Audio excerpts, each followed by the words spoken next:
بسم اللہ الرحمن الرحیم۔ میں ہوں فرحان شہزاد۔ ہم آج پنجاب کے ضمنی الیکشن کے 20 حلقوں کے نتائج پہ ڈسکس کریں گے، اور 22 تاریخ کو جو پنجاب کے وزیر اعلیٰ کے لیے ہائی کورٹ کے آرڈر کے مطابق اور سپریم کورٹ کے آرڈر کے مطابق ری پولنگ ہونے جا رہا ہے، اس کا کیا اثر ہوگا اس الیکشن کے نتائج کے ساتھ، اس کو بھی آج کا ہمارے یہ ٹاپک میں شامل ہے۔ کل کے الیکشن کے بعد پی ٹی آئی ایک پورے ملک کی جماعت ابھر کے سامنے آئی۔ پنجاب میں اس نے اپسیٹ کیا، جو کہ پنجاب گورنمنٹ اور 13 پی ڈی ایم کی جماعتوں کے خلاف الیکشن لڑا جا رہا تھا۔ لیکن اس کے ساتھ ساتھ ہمیں الیکشن کمیشن آف پاکستان اور اپنی جو سیکیورٹی ایجنسیز ہیں ان کو خراج تحسین بھی پیش کرنا ہوگا کہ انہوں نے یہ الیکشن بہت ہی پرامن طریقے سے منعقد کروایا، اور کسی بھی جگہ کوئی ایسا ناخوشگوار واقعہ پیش نہیں آیا۔ تو آئندہ بھی ہماری فوج، ہماری ایجنسیز، ہماری رینجرز اور ہماری پولیس وہ اس میں مبارکباد کی مستحق ہے، اور آئندہ کے الیکشن بھی اسی طرح صاف اور شفاف ہوں، اور نیوٹرلز کو نیوٹرل ہی رہنا چاہیے، تو پاکستان کی جمہوریت بھی پرویل چڑھے گی۔ کل کے رزلٹ کے بعد 15 نشستیں پاکستان تحریک انصاف، 4 نشستیں پاکستان مسلم لیگ نون اور 1 آزاد امیدوار کے حصے میں آئی، جس کے بعد اب پی ٹی آئی کی مکمل تعداد وہ 188 کا فگر، جو کہ ایک سمپل میجورٹی 186 سے بھی زیادہ کا ہو چکا ہے۔ جبکہ دوسری طرف جو پی ٹی آئی ہے،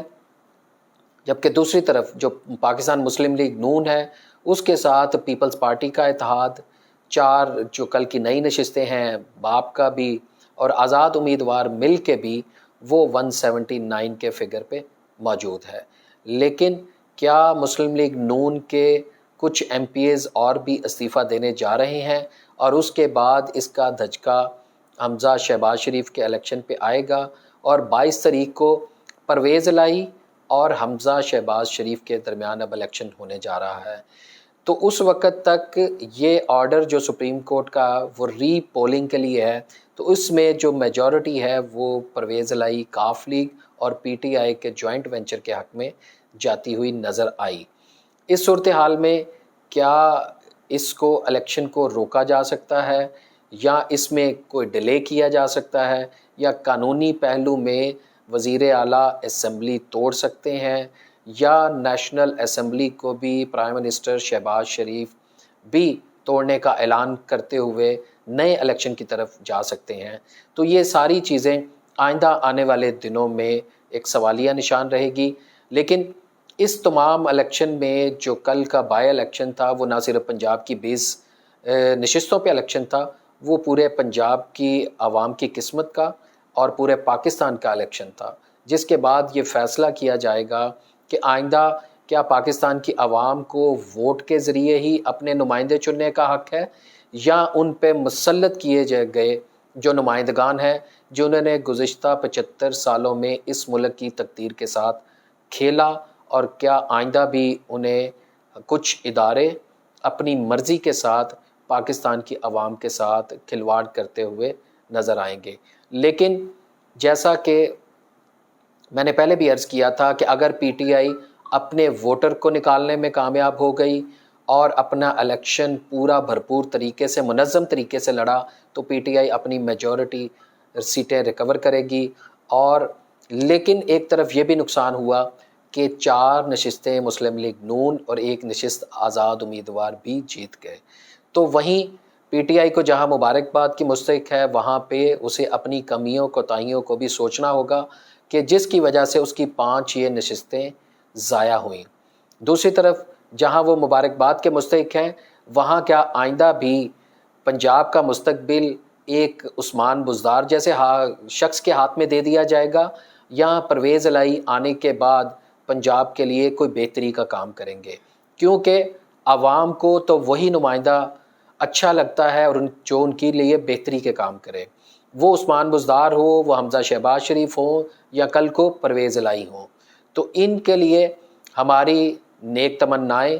کہ جو بھی آئے وہ پاکستان اور پنجاب کی بہتری کے لیے آئے۔ لیکن فی الحال جو عددی برتری ہے وہ پرویز الہی کے حق میں ہے،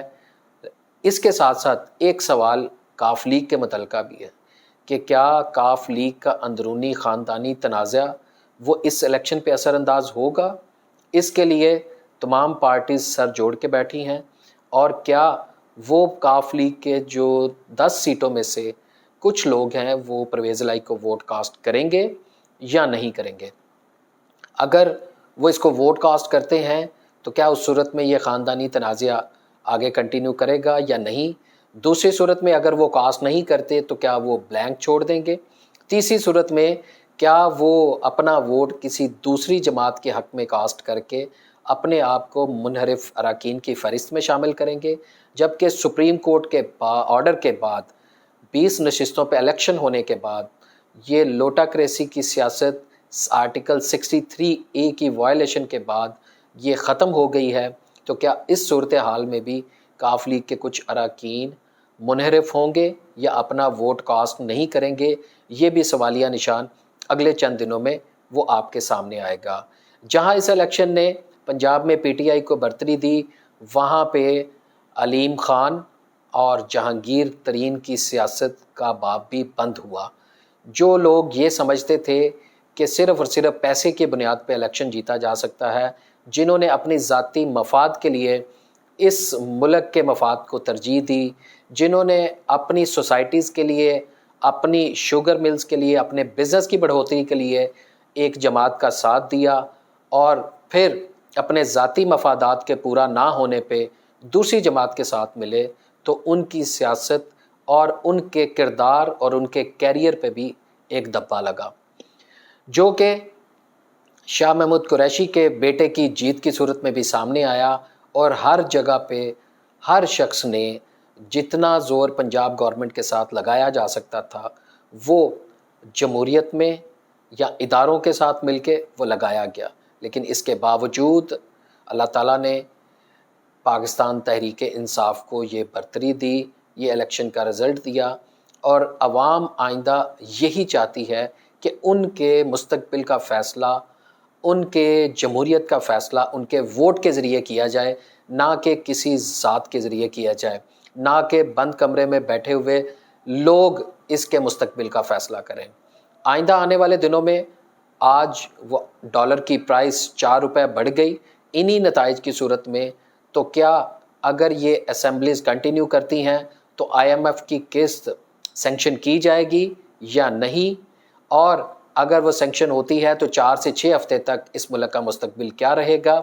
اور اس کے ساتھ ساتھ اگر وہ قسط آئی ایم ایف سینکشن کرنے سے انکار کرتی ہے اور یہ ملک اگلے نئے الیکشنز کی طرف جاتا ہے، اس صورتحال میں P T I known league کو خوش ہونے کے بجائے پاکستان کی معیشت اور پاکستان کے مستقبل کا سوچنا ہوگا کہ جو معیشت 9 اپریل سے پہلے بالکل ٹھیک چل رہی تھی، ان 3 ماہ میں ایسی کون سی کارکردگی سامنے آئی جس کی وجہ سے آج پاکستان ڈیفالٹ کے دہانے پہ کھڑا ہے؟ تو ان تمام سے بچنے کے لیے ہمیں آپ کو سب کو مل کے پاکستان کا فیصلہ ووٹ کے ذریعے کرنا ہوگا، جمہوریت کے ذریعے کرنا ہوگا، اور اس ملک کی ترقی کے لیے اپنا حصہ ڈالنا ہوگا۔ بہت شکریہ، آئندہ کے لیے پھر ملاقات ہو۔